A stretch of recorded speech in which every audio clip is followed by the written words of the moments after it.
দীর্ঘ ৪ মাস বন্ধ থাকার পর ১২ই আগস্ট থেকে দিনাজপুরের হিলি ও বেনাপোল স্থলবন্দর দিয়ে ভারত থেকে চাল আমদানি শুরু হয়েছে। চাল আমদানিতে শুল্ক ৬৩.৫% থেকে কমিয়ে ২% নির্ধারণ করায় চাল আমদানি বৃদ্ধি পেয়েছে। এতে পাইকারি এবং খুচরা বাজারে কেজি প্রতি প্রকারভেদে ২ টাকা কমেছে। ফলে বাধ্য হয়ে কম দামে চাল বিক্রি করছেন মিলাররা। চালের কোনো ক্রেতা নেই।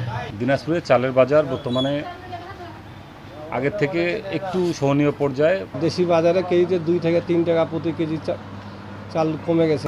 ইন্ডিয়ান চাল ঢুকতেছে এলচির মাধ্যমে, এইটাও একটা বাজারে প্রভাব পড়ছে। তুলনামূলক একটু কমছে, কিন্তু আমাদের যখন চাল বাড়তেছে দাম বাজার, তখন দেখা যায় প্রতি কেজিতে ৫-৭ টাকা বাড়তেছে, কিন্তু কমার সময় দেখে ১ টাকা ২ টাকা কমতেছে। এদিকে ভারত থেকে চাল আমদানি বৃদ্ধি পেলে দাম আরও কমবে বলে জানান জেলা খাদ্য নিয়ন্ত্রক। আমরা আশা করছি আগামী ৪ মাস পর্যন্ত সরকারের এই খাদ্য বান্ধব এবং ওএমএস কর্মসূচি চলবে এবং আমন মৌসুম ওঠার আগ পর্যন্ত চালের মূল্য স্থিতিশীল থাকবে। দিনাজপুর জেলার চাহিদা ৭ লাখ মেট্রিক টন চালের বিপরীতে উৎপাদন হয় ১৬ লাখ মেট্রিক টন চাল। উদ্বৃত্ত ৯ লাখ টন চাল সরবরাহ করা হয় জাতীয় খাদ্য ভাণ্ডারে।